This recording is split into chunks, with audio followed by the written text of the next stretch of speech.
बेसमुळे त्वचा लगेच नितळ दिसायला लागते. डाग, छोटे छोटे खड्डे, त्वचेवरचे पोर्स हे सगळे झाकले जातात आणि एक प्रकारचा फ्रेशनेस येतो. बीबी क्रीम किंवा सीसी क्रीम यामध्ये तुम्हाला प्रायमर आणि हलकं फाउंडेशन या दोघांचे फायदे मिळतील. बीबी क्रीम हलकं असतं, त्यामुळे ओलावाही मिळतो, त्यामुळे त्वचा थोडी चमकदार दिसायला मदत होते. आणि तुम्हाला जर का त्वचेवर उजळपणा हवा असेल तर सीसी क्रीम लावा. कन्सिलर न लावताही डाग लपवायचे असतील तर ते अगदी उत्कृष्ट आहे. याचा मॅट फिनिश येतो. तुम्हाला या दोघांपेक्षा हलकं वाटणारं काही हवं असेल तर मॉइश्चरायझर वापरा, पण ते टिंटेड वापरा.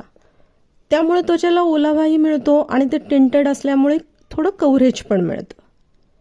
कॉम्पॅक्ट पावडर तेलकट त्वचा असेल आणि टचअपसाठी वापरायला अतिशय सोपी, सोबत घेऊन जायचंय तर अगदी योग्य पर्याय म्हणजे कॉम्पॅक्ट पावडर.